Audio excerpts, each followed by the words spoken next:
Olá, bem-vindo ao Improvável, o podcast dos principais desafios da prova penal, da professora Janaína Matida. O Improvável é um apoio da EMAIS Editora. No site www.emaiseditora.com.br você encontra material de qualidade e gratuito. Siga o Instagram da @emaiseditora para ficar por dentro das novidades. Você pode seguir também o Instagram da professora Janaína Matida, @jana_matida, e do Improvável, @improvável_podcast. Assim fica por dentro de tudo que é importante no mundo da prova penal. Olá, a gente está aqui para mais um episódio de Improvável e eu estou muito contente com o nosso convidado de hoje. Antes mesmo do Improvável sair do papel, eu já tinha falado com o Leonardo que eu queria que ele viesse aqui, então, sem mais delongas, eu trago para a gente falar aqui um pouco sobre investigação preliminar. Leonardo Marcondes Machado. O Leonardo ele é delegado de polícia em Santa Catarina e é doutorando em mestre em Direito na Universidade Federal do Paraná. Léo, por favor, a palavra é toda sua. Queria que você realmente falasse para a gente, né, o que você chama aí de uma investigação preliminar que seja pautada em critérios epistêmicos, como você trouxe no Conjur, né, naquele artigo da semana passada, e, enfim, em que sentido isso é importante para a construção de um processo penal, né, que traga uma determinação dos fatos que seja confiável, que seja adequada, na qual a gente possa realmente se pautar para determinar, para atribuir consequências jurídicas da forma certa, né? Oi, Jana, para mim é um prazer falar contigo e participar desse podcast. Eu, como todos aqueles que me antecederam aqui, eu vou dizer que sou ouvinte assíduo e verdadeiramente assíduo. Hoje mesmo já está conferindo o último episódio e para mim é uma enorme satisfação. Na verdade, essa articulação entre investigação preliminar e critérios epistêmicos é um campo que eu estou, na verdade, engatinhando até por provocações por pessoas que são muito próximas, né? E as leituras que eu tenho feito a partir, inclusive, das discussões que você tem estabelecido no Conjur, né? O Alexandre, a Auri, e, claro, uma base de autores estrangeiros que se dedicam bastante a esse tema, né? Eu acho que essa é uma questão assim premente no Brasil, porque o nosso modelo, acima de tudo, ainda, né? Porque não entrou em vigor o juiz das garantias. Então, nosso modelo é um modelo de comunicação direta entre a investigação preliminar e a fase processual penal, né? Então, basicamente, o processo, né, nós temos uma instrumentalidade às avessas, porque o processo ele se transformou em uma repetição seletiva de alguns atos já produzidos no inquérito e grande parte dos elementos de informação são admitidos como prova.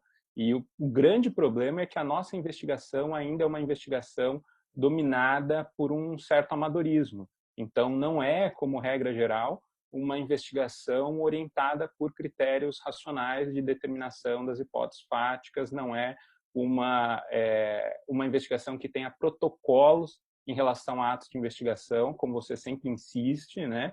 Por exemplo, no reconhecimento de pessoas, entrevistas e interrogatórios. Então, são questões que no nosso modelo ficam bastante sensíveis, né? E que trazem um prejuízo concreto, né? Então, já passou da hora de nós reavaliarmos esse modelo de investigação. Uhum. Eu realmente, eu estava agora estou escrevendo, né? Estou terminando um artigo sobre cadeia de custódia, né? Justamente a partir agora dessa legislação que traz tratamento efetivamente à cadeia de custódia, e como é importante realmente sedimentar a ideia, né, e prática, sedimentar não só no campo das ideias, mas no campo da prática, a importância de se registrar tudo o que se faz com aquilo que eventualmente pode servir de prova, pode servir de substrato ao raciocínio que o juiz vai fazer, que vai das provas aos fatos que se quer determinar, né? Porque, assim, é inegável que a forma como se produz e a forma como se manipula e se condiciona determinados elementos, sejam probatórios, sejam informativos, isso acaba condicionando o resultado do processo, né? Acaba condicionando, acaba influenciando de forma muito forte o que a gente vai decidir, o que o juiz vai decidir no final das contas, né? Então, o que eu tenho batido muito na tecla também é o fato de que não adianta a gente apostar um estándar probatório lá na fase já né, da decisão sobre os fatos, propriamente de ter algo muito importante de ser desenvolvido, de ser formulado e finalmente de ser adotado por um sistema jurídico, mas também é importante que a gente fale justamente sobre essa fase preparatória do processo, né, pré-processual, que é a investigação. Então, chama muito a atenção, porque não é comum a gente ver essa ênfase, né, na investigação como esse elemento, essa fase epistêmica, né, que você dá, porque não é comum a gente ver justamente em quem opera na fase investigatória, né, entender que determinadas formas importam, determinadas etapas, e a forma como se realiza esse trabalho é importante, né, para o resultado. Não, com certeza, Jana, porque vamos a duas situações que você menciona, né? A cadeia de custódia, né? Se nós pegarmos o modelo norte-americano, há muito tempo os chamados órgãos de primeira resposta, né, numa tradução adaptada para o português, eles há muito tempo, os americanos, eles têm discutido como que as polícias devem se comportar em local de crime. Por quê? Porque isso tem uma interferência concreta na regularidade desses vestígios criminais e vai ter uma interferência direta em relação ao processo penal, né? Nós ainda não conseguimos sedimentar no Brasil essa cultura, né? Os órgãos policiais em geral, e desde o policiamento ostensivo, mas também as unidades de investigação, ainda não têm essa grande preocupação com a preservação do local de crime. Não, e daí também uma outra coisa que precisa ser adicionada, os que têm, muitas vezes eles não têm instrumentos materiais necessários para a preservação da cadeia de custódia, né? Nós já estamos operando com a cadeia de custódia. Essa normativa ela já entrou em vigor no Brasil. Agora, o que foi alterado na prática das polícias no nosso modelo de investigação? Nada, né? Como regra geral, eu tive uma alteração legislativa, mas que ela não foi implementada no dia a dia do sistema de justiça criminal. Por exemplo, né? Quais são os mecanismos que eu tenho para acondicionamento dos vestígios, né? Onde estão as centrais de custódia, né? Que é uma coisa que na América Latina inteira a doutrina já discutia, né? Das áreas de resguardo de evidências, então, que a gente vê no filminho norte-americano, que tem que ter lá uma central para impedir o que ocorre no Brasil, que é uma arma, um fragmento de uma munição, que ela transita entre local de crime, delegacia, Ministério Público, Judiciário, volta para a perícia, e não raras vezes esses elementos eles se perdem. E eu digo eles se perdem, não eles apenas se deterioram, eles de fato são perdidos, né? Nós temos vestígios criminais que são ao longo desse percurso eliminados. Por quê? Porque nos falta, claro, em primeiro lugar, uma cultura e, em segundo lugar, mecanismos concretos para implementar essas alterações legislativas, né? E uma outra coisa que é bastante importante é pensar, e daí eu arrisco esse tópico contigo, pensar em standards também na fase de investigação preliminar, né? A gente tem que analisar o que eu preciso para iniciar uma investigação preliminar e o que essa investigação preliminar ela pode oferecer para o início válido do processo, né? Porque esse é um problema também sério, que a gente casa entre dogmática processual, epistemologia e criminologia, porque o início do processo, a decisão de recebimento ou rejeição da acusação, ela tem um valor tremendo. E daí vem a função, que é a grande função da investigação preliminar, que é a sua função de filtro, né?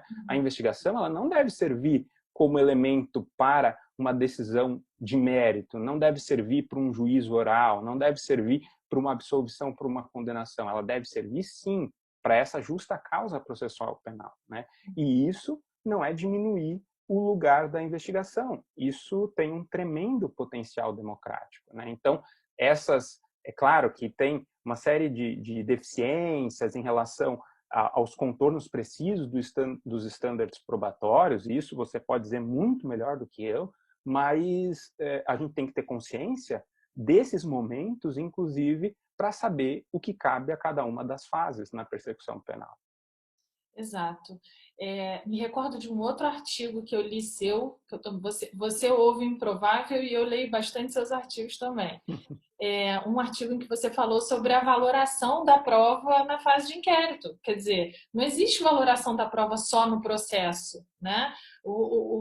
É claro que o inquérito ele é feito, assim, para a gente ser bem técnico, a gente está falando na maior parte dos casos, de elementos informativos, né? Porque não foram produzidos com contraditório, né? E algumas provas irrepetíveis que também formam parte ali desse conjunto que vai ter que ser analisado pelo delegado, pela autoridade policial responsável por aquilo. Mas, assim, ainda que não seja prova no sentido mais técnico, né? O delegado, para chegar à justa causa, ele vai precisar olhar, não apenas juntar todos esses elementos informativos, mas atribuir determinada interpretação a eles. Ou seja, desses elementos aqui, eu posso dizer que a hipótese, né, acusatória, ela satisfaz aí um grau de exigência que aí a gente vai chamar de justa causa, né? Existe prova da materialidade, existem indícios suficientes de autoria para que eu recomende esse processo, né? Então, é algo que a gente precisa, de fato, trabalhar. Acho que a construção desse processo penal, né, no sentido lato, no sentido grande do termo, né, criterioso a partir da epistemologia, né, condicionado por critérios epistêmicos, ele depende, sim, de que a gente, não em primeiro lugar, mas depende de que a gente desenvolva estándares probatórios, né? E isso está em algum dos episódios do Improvável também, como a importância realmente de a gente não se ater a esse último estándar, que é o estándar do final, que é o além de toda dúvida razoável, se a gente adota isso, se a gente vai seguir a tradição norte-americana, né, do common law. Mas que a gente precisa realmente mostrar, né, ou elucidar, tornar mais claro o fato de que cada etapa, cada momento do processo precisa de um estándar probatório, porque se prova não é uma questão de tudo ou nada, se prova é uma questão de grau, a gente precisa definir qual é esse grau que vai ser julgado como suficiente e que então o processo possa avançar. No caso da investigação, sair da fase da investigação preliminar e ganhar realmente o cenário, né, do processo penal, da instauração do processo. Mas, enfim, eu queria mais te escutar mesmo sobre essa importância realmente da justa causa, né? E assim, de que a justa causa realmente seja uma justificação, né? Assim, quando o delegado vai trabalhar sobre a justa causa, né? Que ele, não apenas do ponto de vista abstrato, fale o que é a justa causa, mas relacionar essas categorias gerais e abstratas, que é, né, a materialidade, a prova da materialidade, né? Ter materialidade e indícios de autoria, com o caso concreto que está em exame ali, né? E assim, existe isso, possibilidade de que isso seja, num curto prazo, seja uma cultura disseminada entre delegados na sua classe? Jana, eu acho que assim, as percepções têm se alterado ao longo do tempo, né? Em um curto período de tempo, eu não vejo uma grande mudança. Nós estamos ainda engatinhando em certos pontos nessa articulação entre epistemologia e investigação preliminar, nos pontos mais sensíveis. Por exemplo, o delegado tem que ter consciência que, ao representar por uma certa medida cautelar, vamos falar de uma prisão preventiva, ele tem que encontrar no inquérito policial uma base racional que permita a tomada daquela decisão por ele. Qual decisão? De representar por uma prisão preventiva. Isso não é só uma análise que deve ser feita pelo juiz para a decisão de acolhimento ou não daquele pedido, né? E vou além, né? Se nós pensarmos nos casos em que o delegado, de fato, é aquele que toma a decisão sobre a liberdade do sujeito, e me refiro aqui aos autos de prisão em flagrante, isso é um outro tema que a gente precisa discutir mais seriamente. Diante de um caso penal que me é apresentado, e nós estamos falando de uma notícia-crime. Se a gente for para a doutrina processual penal clássica, eles vão falar, isso é uma notícia-crime de cognição coercitiva. Eu tenho um sujeito que está sendo apresentado, supostamente detido em flagrante, e o delegado tem que deliberar, a partir das informações que ele tem, que são absolutamente precárias, se ele, na verdade, resolve pela lavratura do auto de prisão em flagrante ou não. Agora, essa decisão ela é tomada como? Com base no acaso? Com base no achismo? Com base numa percepção meramente subjetiva? Com base num suposto tirocínio policial? Ou com base num critério de credibilidade absoluta dos órgãos que estão apresentando aquele caso penal? Porque, veja, se nós recorrermos ao Código de Processo Penal, a única coisa que ele diz é no artigo 304, se das respostas do conduzido resultar fundada a suspeita, e essa terminologia é horrível, né, deve ser lavrado auto de prisão em flagrante. Mas isso é muito pouco, a gente tem que saber quais são os requisitos necessários para a lavratura desse procedimento, porque isso é uma coisa... fundada a suspeita, né, também. A gente precisa saber Exato. quais são e quais de nenhum modo podem servir como fundada suspeita, né? Porque isso interfere, isso não é uma discussão abstrata, meramente teórica, não. Isso tem repercussão concreta na vida do sujeito, porque uma vez lavrado um auto de prisão em flagrante, ele vai ingressar no sistema prisional. Mas o juiz vai analisar aquele flagrante em 24 horas, né? Ou vai deliberar imediatamente, vai ser apresentado em audiência de custódia. Sim, mas aquele tempo, né? E daí a questão do tempo, da relatividade do tempo, o tempo que ele permanece privado da sua liberdade e num contexto absolutamente adverso, seja numa cela, numa delegacia de polícia ou no próprio sistema prisional, essa experiência ninguém retira daquele sujeito, ele vai carregar para a vida toda. Isso sem falar no efeito de estigmatização. Então, o que eu preciso para decidir pelo auto de prisão em flagrante? Isso não pode ser simplesmente fundada a suspeita, né? Isso. Então, a gente já viu aí mais um estando aprovatório que precisa ser concretizado. Então, a gente está desdobrando estándares que são importantes. E me ocorreu uma coisa que queria ver se você concorda.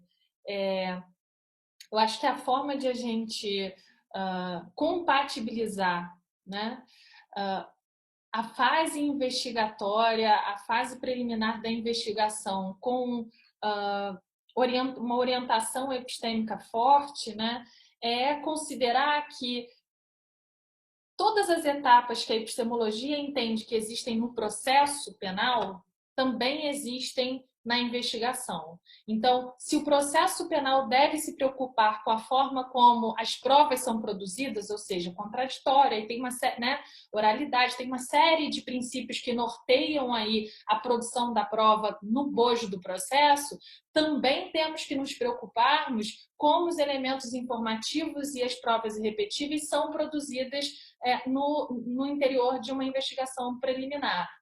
No que se refere à valoração da prova, a valoração da prova é algo importante para a epistemologia, é uma etapa importante para a epistemologia que tem o processo penal. Isso também ocorre na investigação preliminar, né? A questão é que o conjunto de elementos vai ser variado, porque haverá prova irrepetível, né? Mas também haverá ali elementos informativos que potencialmente podem se converter em provas. Mas o fato de que eles ainda não sejam provas não quer dizer que não se deve ter cuidado ao colher e ao produzir. E finalmente, como se valora isso que foi produzido, né? E, finalmente, do mesmo jeito que tem estando de prova lá no final do processo, né, e em outras etapas do processo penal também, por exemplo, se a gente vai pronunciar ou não, enfim, né, também na fase investigatória a gente tem que pensar nos estándares probatórios que são aplicáveis a ela, né? Então é como se fosse um espelho, em alguma medida, a investigação é um espelho de um processo penal bem cuidado, né? Uhum. E isso é um grande desafio para a dogmática processual penal, especialmente para uma dogmática tradicional, que via na fase de investigação preliminar um mero procedimento informativo. Isso não dá para ser assim. Isso não é teoricamente, não é concretamente, porque nós temos que ter um cuidado bastante rigoroso com essa fase. E, na verdade, os tribunais, especialmente o Supremo Tribunal Federal, em alguma medida, nos casos de foro especial por prerrogativa de função, ele tem esse cuidado, né? E uma coisa que pouca gente se dá conta, né? O que eu preciso para a instauração de uma investigação, a instauração de um inquérito policial, né? A doutrina diz, uma aparente tipicidade, né? O Supremo já em 2 casos afirmou que existe justa causa, e daí nós precisaríamos acertar a terminologia, porque a terminologia ela é essencial nesse ponto. O Supremo diz, não, existe uma justa causa para a instauração de um inquérito policial. Talvez essa não seja a melhor rotulação, né? Mas ele diz, eu preciso ter elementos que não são meros elementos de um talvez possível crime, de uma tipicidade absolutamente duvidosa, né? O Supremo estabelece nesses casos e diz, inclusive, nesses 2 casos, um de relatoria, na verdade, os 2 casos de relatoria do ministro Dias Toffoli, mas um específico, o ministro Gilmar Mendes, diz isso, olha, o inquérito policial, ele não é uma coisa qualquer, a gente precisa ter cuidado com a instauração dele, né? Eu preciso de alguns elementos de um determinado juízo para possibilitar essa instauração, né? E, claro, ao longo do inquérito policial, eu tenho algumas garantias que são essenciais, né? É evidente que o inquérito não pode ter exatamente as mesmas garantias do processo. Não pode ter contraditório pleno, ampla defesa, porque daí a gente perde a ideia do sistema. Mas eu preciso ter uma preocupação com a forma. E esse é um problema, inclusive, das reformas na América Latina, nas reformas em geral, porque o que se vem advogando é uma desformalização da fase de investigação preliminar. Claro, ela não deve... né? A forma prejudica, não. A forma não é que prejudica, a forma caracteriza que aqui se trata de uma instituição, né? Não é qualquer coisa. Exato. O que eu não posso ter é, evidentemente, uma burocracia ritualística que é típica de um modelo inquisitório, que faz com que a investigação preliminar ela demande muito tempo, se exerça com cognição verticalizada. É claro que não é isso, mas eu não posso completamente abdicar da forma, né? Existem protocolos, e essa é a nossa briga, por exemplo, de protocolos de atos de investigação. Imaginar que a investigação não tem forma nenhuma é legitimar o que a gente vem fazendo em reconhecimento de pessoas, em entrevistas, interrogatórios, em coisas que, para a própria psicologia cognitiva, elas não seriam possíveis de repetição na fase processual, elas vão ter efeitos, como Daí a reconhecimento. importância. Então, a gente não pode abrir mão da forma totalmente.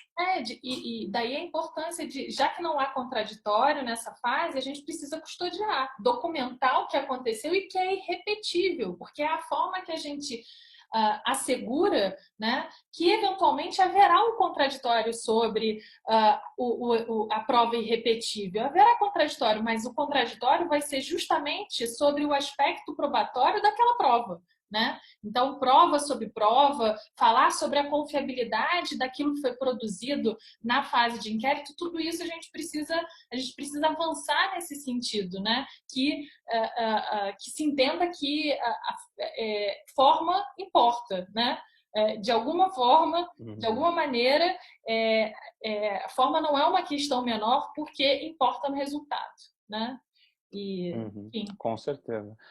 E eu só acho que só para encerrar, devido ao nosso tempo, mas o que a gente tem que também tentar articular é um outro discurso referente às irregularidades e nulidades na fase de investigação preliminar. Bom, as nulidades são um problema no processo penal inteiro, mas na fase de investigação preliminar tem-se um mantra de que aquilo que é produzido irregularmente naquela fase não contamina em nada o processo. Mas isso só para o jurista, né? Porque para qualquer outro estudante de teoria de conhecimento, você tem um prejuízo que é flagrante. Então, não dá mais para sustentar, né, essa tese de que não existem nulidades na fase da investigação preliminar.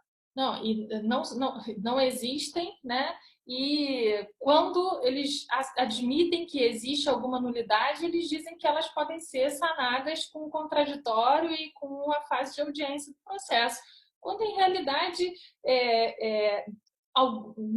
a irregularidade de diversos atos não pode ser sanada simplesmente porque o ato não pode ser repetido. Então, simplesmente trazer que a gente tratar como nulidade, trazer a figura da nulidade a lá processo civil seria a solução para o processo penal, é realmente dar de ombros para a peculiaridade, para a especificidade de um processo que é precedido de uma investigação. Não é igual no processo civil. Então, não tem como a gente fazer igual, né? Enfim. Esse é um problema na nossa base, né? Na nossa teoria processual penal, né? É um problema. Daí estão os desafios, né? De consagrar, então, em resumo, uma investigação preliminar que tenha uma orientação, uma base epistemológica e que tenha, obviamente, um fundamento democrático, né? Uma preocupação não meramente formalista, mas com a limitação do exercício do poder, né? Esse é o grande mote, né? Esse é o grande objetivo. Nós não estamos preocupados com a forma pela forma, né? E por isso que aqui não dá para falar em mera instrumentalidade das formas. Não, aqui a gente tem o poder punitivo e ele deve encontrar freios, né? E um mecanismo importante para esses freios pode vir da epistemologia na fase de investigação preliminar. Isso. Eu gosto sempre de demarcar, né, que a epistemologia ela tem um horizonte ou uma pretensão de descrever como os sistemas jurídicos, as práticas probatórias de determinado sistema jurídico, mas ela não para por aí, né? Ela quer oferecer, de fato, ferramentas para que a gente possa avaliar e em que medida a gente pode modificar essas práticas probatórias, tendo em vista a finalidade de determinar corretamente fatos como um dos pressupostos de uma decisão justa e legítima, né? Com certeza. E isso passa por uma nova cultura e por ferramentas concretas para a implementação dessas medidas. Ou seja, eu preciso aprender isso em cursos de formação policial, eu preciso ter mecanismos para implementar isso e automaticamente receber do judiciário, do Ministério Público, esse valor devido. Porque se as agências penais também disserem que tudo pode ser revisto e não existem Incentivo novidades, isso vai tem gerar. dar práticas, né? O lugar Exatamente. do cômodo é, por definição, da onde eu não quero sair, né? Se tudo que eu estou fazendo está Exato. funcionando, por que eu vou querer seguir essa outra forma aí de fazer as coisas, né? Que é o que a gente chama de Exato. deterrent effect, não vai ter se a gente não dá justamente o que você falou, esse devido valor a critérios epistêmicos na fase da investigação. Se tudo é validado pelo processo, pelos juízes que vão receber, na fase investigativa se tem pouco incentivo para modificar o quadro, né? Léo, muito Exato. obrigada. Acho que a gente passou do tempo mesmo, porque como eu intuía, ia ser muito interessante a conversa. Gente, eu espero que vocês tenham gostado. O Léo escreve sempre lá no Conjur também. Que dia que é, Léo, a sua? Terça-feira. Terça-feira. Às terças-feiras pela manhã sai a coluna do Leonardo e eu chamo a todos para ler a coluna. É sempre um aprendizado e porque é uma falha realmente na formação dos juristas, né, dos operadores jurídicos e minha também, a investigação, né? A gente não estuda investigação na faculdade. Posso dizer que também não estudei durante o doutorado, porque não era o meu foco, mas assim, como que a gente, né, como é que falta? É realmente um sintoma muito grave. Então, eu continuo nessa investigação sobre a fase investigatória e os seus textos são sempre de muito aprendizado. Agradeço muito a sua participação e, enfim, deixo aí o nosso ouvinte com desejo de uma ótima semana e até o próximo Improvável.